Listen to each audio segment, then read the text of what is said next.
Partnership final account, ठीक है, जो आप लोगों के HSC बोर्ड एग्जाम के अंदर कंपलसरी चैप्टर है।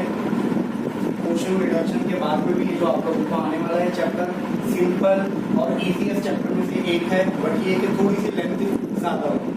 इजीली हम लोग कर सकते हैं। पार्टनरशिप फाइनल अकाउंट प्रिपेयर करने के लिए दो चीजें क्वेश्चन में आप लोगों को गिवन होगा।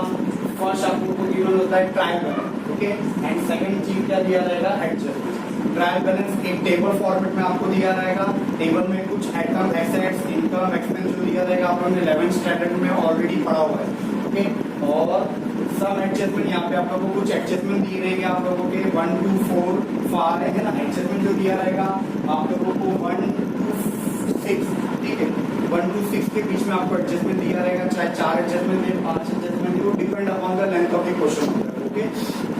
देन व्हाट इज गिवन के अंदर पहले आपको क्या दिया रहेगा, दो चीजें दिया रहेगा, एक ट्रायल बैलेंस दिया रहेगा और दूसरा आप लोगों को एडजस्टमेंट गिवन होता है, ओके।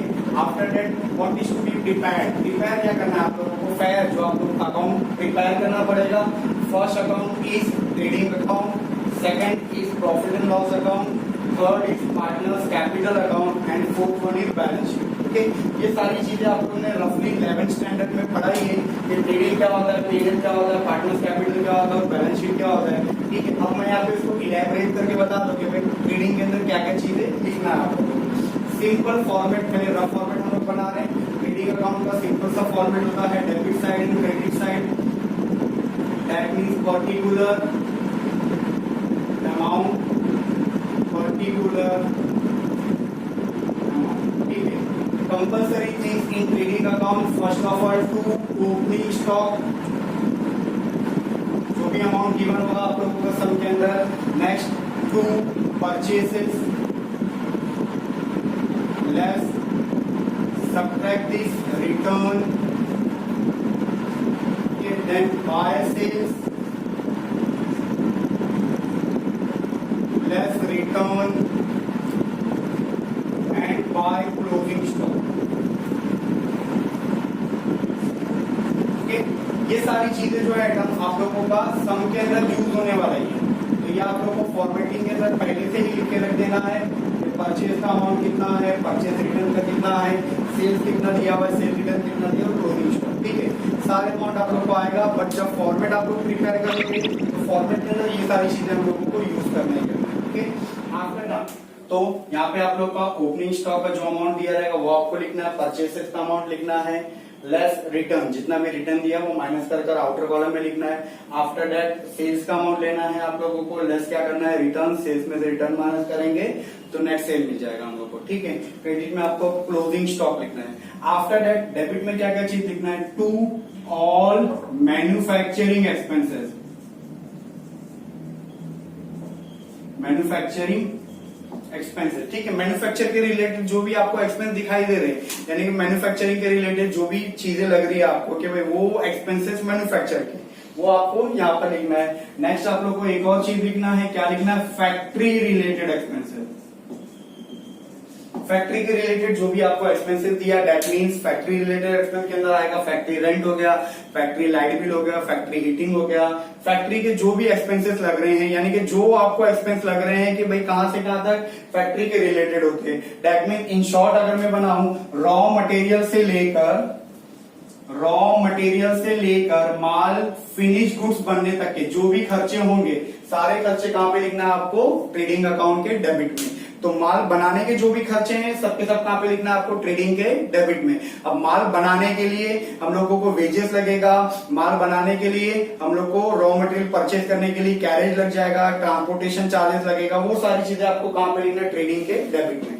आफ्टर दैट क्रेडिट में कितना लिखा है, all method by which goods goes out, ठीक है। वो सारे method by which goods are goes out, जिसके थ्रू क्या हो रहा है, गुड्स हम लोगों का जा रहा है। तो गुड्स जाने के लिए भी अलग अलग मेथड्स होते हैं, जैसे कि goods lost by fire, goods stolen, goods taken over by the partner और taken over by the proprietor. कोई भी फॉर्म में आपको अगर दिखाई दे रहा है सम के अंदर कि भाई गुड्स जा रहा है, तो कहां पे लिखना है, ट्रेडिंग के क्रेडिट में लिखना है हम लोग को, ठीक है। तो इन शॉर्ट यहाँ पे भी आप लोगों का क्या क्या चीज हो गई, पहले आप लोगों को ट्रेडिंग के अंदर कंपलसरी चीज लिखना है opening stock, after that purchase less return, sales लिखना है, लेस रिटर्न करना है हम लोग को, एंड बाय क्लोजिंग स्टॉक, ये क्या है, कंपलसरी है। आफ्टर दैट ट्रेडिंग अकाउंट के डेबिट में आपको मैन्युफैक्चरिंग और फैक्ट्री के रिलेटेड जो भी एक्सपेंसेस दिखाई दे रहे हैं आपको सबके सब उठा के कहां पे लिखना है, ट्रेडिंग अकाउंट के डेबिट में लिखना है हम लोगों को। ट्रेडिंग के क्रेडिट में क्या क्या लिखना है आप लोगों को, सिर्फ इतना याद रखना है, वो सारे मेथड जिनसे गुड्स हमारा जा रहा है, चाहे लॉस बाय फायर हो गया, चाहे स्टोलन हो गया, चाहे गुड्स से डिस्ट्रॉयड बाय फायर हो गया, तो जो भी मेथड दिया हुआ है जिसके थ्रू गुड्स जा रहे हैं, taken over by the partner हो गया, वो कहां पे लिखना है आपको, क्रेडिट में लिखना है, ठीक है। आफ्टर दैट बैलेंस शीट करना है, वो जब सम करेंगे तो हमको क्लियर कट समझ में आएगा वहां पर, ठीक है। सेकंड चीज आप लोगों को क्या चीज है, profit and loss account. Profit and loss account भी आप लोगों का बहुत ही सिंपल होता है।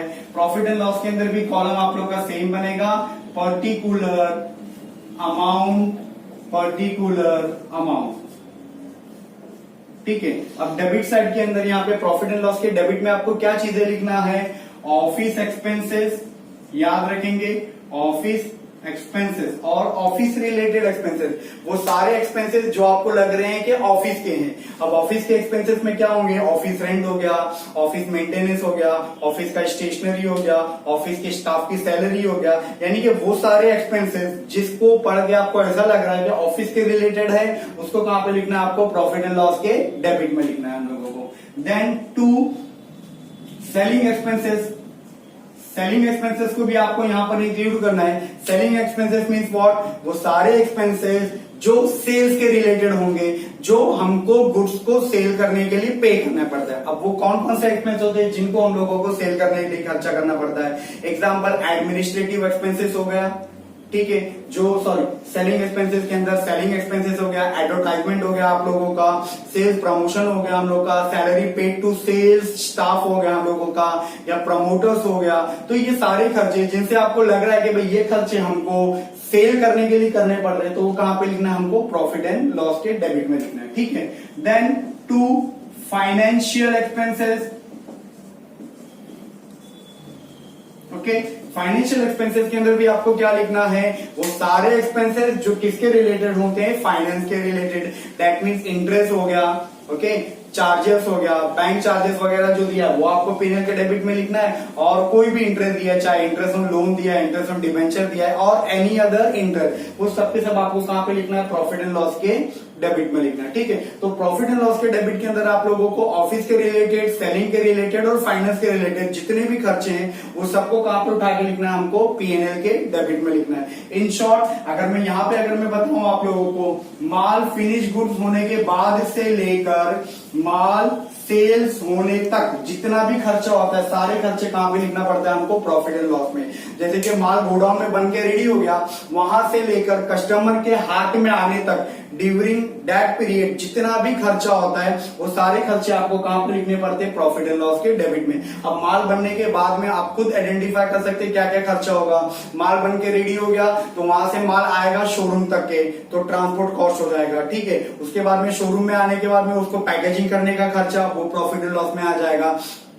पैकेजिंग करने के बाद में उसको सेल्स करने के लिए एडवर्टाइजमेंट किया, वो प्रॉफिट एंड लॉस में आ जाएगा हम लोग का, ठीक है। एडवर्टाइजमेंट करने के बाद में हमने सेल्स का पर्सन रखा कि वो बंदा क्या करेगा, सेल्स के लिए बैठा रहेगा कि भाई माल बेचने के लिए लेगा, वो बंदे को हम लोगों को क्या करना पड़ेगा, वहां पे बिठाना पड़ेगा, ठीक है। तो ऐसे सारे लोगों के खर्चे, यानी कि जो भी वहां से लेकर फिनिश प्रोडक्ट के बाद से लेकर सेल्स तक के जितने भी खर्चे करना है हम लोगों को, सारे खर्चे को हमको कहां पे लिखना है, प्रॉफिट एंड लॉस के डेबिट में, ओके। आफ्टर दैट क्रेडिट में क्या क्या चीजें लिखना है हम लोगों को, by all incomes other than sale, ठीक है। एक्सक्लूडिंग सेल, जो भी इनकम दी रहेगी सारी की सारी इनकम कहां पे लिखना है, प्रॉफिट एंड लॉस के क्रेडिट में। अब सेल को छोड़कर बिजनेस में भी कोई इनकम हो सकती है क्या, तो हो सकती है, ठीक है। तो हम लोग ऐसे अगर देखा जाए तो there are first and main important source of income is sales. For business, एक बिजनेस के लिए इंपॉर्टेंट सोर्स ऑफ इनकम क्या होता है? सिर्फ सेल होता है। बट बियॉन्ड दैट, सेल्स के अलावा भी कुछ इनकम होती है जो हम लोगों को सम्स के अंदर यूज होती है। सेल्स के अलावा कौन कौन सी इनकम होगी? Example, commission received, discount received, brokerage received, interest received, जो भी आपको रिसीव दिखाई दे रहा है सारी की सारी इनकम कहां पे लिखना है? P&L के क्रेडिट में। ठीक है, तो आपको एग्जाम के अंदर या क्वेश्चन के अंदर जो भी दिया रहेगा इंफॉर्मेशन रिसीव वाली यानी कि इनकम वाले आइटम दिया रहेगा, सारी इनकम को कहां पे लिखना है? प्रॉफिट एंड लॉस के क्रेडिट में। इनकम सिर्फ दो ही होगी, एक तो सेल से इनकम जनरेट होती है और एक अदर सोर्सेज होती है। तो सेल की इनकम कहां पे लिखना है आपको? P&L अकाउंट के क्रेडिट में लिखना है, और अदर सोर्सेज जो भी दिया रहेगा वो आपको प्रॉफिट एंड लॉस के क्रेडिट में लिखना है हम लोगों को। ट्रेडिंग के क्रेडिट में कौन सी इनकम लिखना है? सेल्स वाली इनकम। और सेल्स को छोड़ के जो भी इनकम दिखाई दे रही है आपको या जिनसे लग रहा है कि ये क्या है, इनकम है, वो कहां पे लिखना है हमको? P&L अकाउंट के क्रेडिट में लिखना है हम लोगों को। ठीक है, तो क्या क्या इनकम अभी मैंने बताया, जैसे कि रेंट रिसीव किया, डिस्काउंट रिसीव किया, कमीशन रिसीव किया, ब्रोकरेज रिसीव किया, सबके साथ कहां पे लिखना है आपको? प्रॉफिट एंड लॉस के क्रेडिट में। ओके, बस दो चीजें याद रखना है। डेबिट में हम लोग को कौन सा एक्सपेंस लिखना है? ऑफिस के, सेलिंग के और फाइनेंस के एक्सपेंसेस लिखना है। और क्रेडिट में कौन सी इनकम लिखना है आप लोगों को? प्रॉफिट एंड लॉस की अंदर कौन सी इनकम लिखना है? सेल्स के अलावा जो भी इनकम होगी सब प्रॉफिट एंड लॉस के क्रेडिट में लिखना है हम लोगों को। ठीक है, ओके है ना। आफ्टर दैट थर्ड अकाउंट आप लोगों को प्रिपेयर करना है partners capital account. Partners capital account भी सिंपल सा होता है, debit and credit multiple partners होंगे तो उनका रिकॉर्ड आपको यहाँ पे रखना है। यहाँ पे कॉलम बनेगा आप लोगों का particular partner A and partner B, particular partner A and partner B. ठीक है, फर्स्ट ऑफ ऑल यहाँ पे बनेगा आप लोगों का बाय बैलेंस ब्रॉट डाउन, जितना भी अमाउंट दिया रहेगा वो लिखना है। नेक्स्ट यहाँ पे लिखना है टू ड्रॉइंग। दो चीजें आप लोगों को रिकॉर्ड करना है यहाँ पर, एक लिखना है पहले पार्टनर कैपिटल अकाउंट और दूसरा लिखना है आप लोगों को ड्रॉइंग। तो सम के अंदर ट्रायल बैलेंस के अंदर भी आप लोगों को दिया रहेगा कैपिटल किसका, ए का जितना रहेगा वो यूज करेंगे, बी का जितना रहेगा वो यूज करेंगे। और यहाँ पे पार्टनर कैपिटल की डेबिट में क्या चीजें आने वाली है आप लोगों का? ड्रॉइंग का जो भी अमाउंट दिया रहेगा, ए की ड्रॉइंग एंड बी की ड्रॉइंग हो जाएगी। ठीक है, तो इतना होने के बाद में आप लोगों को पार्टनर कैपिटल के अंदर और क्या चीज आने वाली है? सिर्फ इतनी चीज आने वाली है आप लोगों को, पार्टनर कैपिटल के अंदर डेबिट और क्रेडिट साइड में सिर्फ वही एडजस्टमेंट या पोस्टिंग होगा जो रिलेटेड होंगे पार्टनर से। ठीक है, पार्टनर के क्रेडिट के अंदर जो जो पार्टनर को मिलने वाला है वो लिखना है, और पार्टनर्स के डेबिट में जो जो पार्टनर्स विड्रॉ कर रहा है वो लेके जाएगा। ठीक है, तो आप लोगों को दिया रहेगा कि कैश विड्रॉ किया तो वो डेबिट में लिखेंगे, पार्टनर्स ने गुड्स विड्रॉ किया तो वो आपको डेबिट में लिखना है हम लोगों को। क्रेडिट में क्या लिखना है? पार्टनर्स को जो जो चीजें मिलने वाली है, कैपिटल उसका हो गया। उसके बाद में आप लोगों को पार्टनर ने कैपिटल के बाद में एग्जांपल पार्टनर ने कोई नेट प्रॉफिट मिला है तो ऊपर से नेट प्रॉफिट जो रहेगा वो इसको मिलने वाला है हम लोगों को, वो लिखना है आप लोगों को। ठीक है, इन आफ्टर दैट यहाँ पे दो चीज आप लोगों को इंपॉर्टेंटली याद रखना है। इसमें एक आएगा इंटरेस्ट ऑन कैपिटल, वो भी आपको क्रेडिट में लिखना है, और इंटरेस्ट ऑन ड्रॉइंग वो आपको ड्रॉइंग के नीचे लिखना है हम लोगों को। Okay, that means interest on capital या इंटरेस्ट ऑन ड्रॉइंग का एडजस्टमेंट आया तो कैपिटल के नीचे interest on capital and drawing के नीचे इंटरेस्ट ऑन ड्रॉइंग होगा। ठीक है, सेकंड इफेक्ट हम लोग जब एडजस्टमेंट पढ़ेंगे तो वहां पे देखेंगे, बट याद रखना कैपिटल के नीचे इंटरेस्ट ऑन कैपिटल आता है और ड्रॉइंग के नीचे क्या आता है? इंटरेस्ट ऑन ड्रॉइंग होगा। ठीक है, तो ये आप लोग का पार्टनर कैपिटल है, इसके अंदर ज्यादा कुछ आता नहीं है, बेसिक होता है उसके अंदर। After that last one balance sheet, दो साइड होता है इसके अंदर भी, liability side amount and asset side. ठीक है, अमाउंट है ना, इसके अंदर भी कंपलसरी अगर देखेंगे हम लोग तो capital account of A and B, जितने भी अमाउंट जो जो दिया रहेगा, एंड क्लोजिंग स्टॉक। ओके, ये दो चीज आप लोगों को याद रखना है। पार्टनर कैपिटल के अंदर कैपिटल ए एंड बी दोनों का ऐड करके लिया और क्लोजिंग कैपिटल क्लोजिंग स्टॉक लिख दिया। ठीक है, उसके बाद में क्या है, जैसा आप लोगों को पता है लायबिलिटीज, और यहाँ पे क्या लिखना है? एसेट्स लिखना है। लायबिलिटीज वो सारी चीज जो कंपनी के लिए कर्जा है। ठीक है, वो सारी चीजें कहां पे लिखना है हमको? लायबिलिटीज के फॉर्म में। उसकी एग्जांपल हम लोग लिख सकते हैं creditors, bills payable, bank overdraft. Okay, ये सब के सब क्या है? लायबिलिटी एक्सेट्रा, और भी बहुत सारी चीजें होती है। तो जैसे कि क्रेडिटर मीन्स व्हाट है ना, सप्लायर, जिसने हमको माल क्या किया? उधार में दिया है। ठीक है। बिल्स पेबल मीन्स व्हाट, कि भाई हमने क्या किया, किसी ने हमको माल सप्लाई किया हुआ है बट हमने क्या किया, रिटर्न फॉर्म में लिया, तो वो क्या है हमारे लिए बिल्स पेबल है। Okay, then bank overdraft, bank से हम लोग ने शॉर्ट टर्म बोरोइंग किया है, वो हमारे लिए क्या है, एक कर्जा है, तो वो क्या है हम लोगों का बैंक ओवरड्राफ्ट, वो भी कहाँ पे आएगा, लायबिलिटी में। तो कोई भी और चीज जैसे कि एग्जाम्पल लोन है ना, लोन भी आपके लिए क्या है, कर्जा होता है बिजनेस के लिए, तो वो भी यहाँ कहाँ पे आएगा, हम लोग का लायबिलिटी साइड में आएगा। तो कोई भी चीज जिसको देखकर आपको लग रहा है कि भाई बैंक के लिए, बिजनेस के लिए वो क्या है, लायबिलिटीज यानी कि कर्जा है, तो कहाँ पे लिखना है आपको, लायबिलिटी साइड में। ओके, देन एसेट साइड में क्या चीजें यूज करना है आप लोगों को, वो सारी चीजें जो हमारी प्रॉपर्टी में काउंटिंग होती है या हमारी खुद की होती है। बहुत बहुत एग्जांपल ले सकते हैं, लैंड एंड बिल्डिंग, ओके, हमारी प्रॉपर्टी होती है हमारे, ठीक है। प्लांट एंड मशीनरी, वो भी हमारे लिए क्या होती है, एसेट्स होता है, तो वो भी हम लोगों के लिए एसेट में आएगा, हमारी प्रॉपर्टी होती है, ठीक है। फर्नीचर, वो भी हमारे लिए क्या रहेगा, एसेट्स रहेगा। डेटर, वो भी हमारे लिए एसेट्स है। डेटर मीन्स व्हाट, डेटर मतलब होता है कस्टमर जिसको हमने उधार में माल दिया हुआ है, आज नहीं तो कल उनसे पैसा लेंगे हम लोग, जिसको हमने उधार में सप्लाई किया क्रेडिट में, तो वो क्या होगा हमारे लिए, डेटर होगा, ठीक है। बिल रिसीवेबल, बिल रिसीवेबल भी वही होता है, कस्टमर जिसको हमने उधार में दिया है, but different is that, debtor मतलब हमने कस्टमर को माल दिया उधार में, सिर्फ ओरली एग्रीमेंट बना है, रिटर्न प्रूफ कुछ नहीं है, तो वो हमारे लिए क्या होता है, डेटर होता है। और बिल रिसीवेबल में क्या होता है, हमने सामने वाले को माल उधार में दिया है बट एक रिटर्न फॉर्म में लिया है उनसे, ठीक है, रिटर्न फॉर्म में लिया है कि हम आपको इतने मंथ के बाद में पैसा पे करेंगे, तो वो होता है आपका बिल रिसीवेबल होता है, ठीक है। स्टॉक होता है यहाँ पे, जो क्लोजिंग स्टॉक हमने लिखा हुआ है, या आप लोग देख सकते हैं भाई इन्वेस्टमेंट हो गया आप लोगों का, कैश आपका सबसे बड़ा एसेट्स है, बैंक बैलेंस आपका एसेट्स है, ठीक है, एक्सेट्रा, बहुत सारे एसेट्स के नाम आ सकते हैं हम लोगों को। तो सम के अंदर जो भी दिया रहेगा आप लोगों को एसेट्स के आइटम, वो आप लोगों को एसेट्स के अंदर लिखना है हम लोगों को, ठीक है।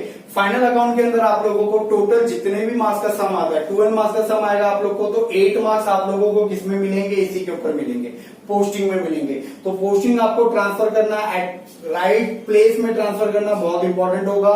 ट्रेडिंग में क्या चीज लिखना है आपको, फैक्ट्री रिलेटेड एक्सपेंस, बाकी चीजें कंपलसरी होती।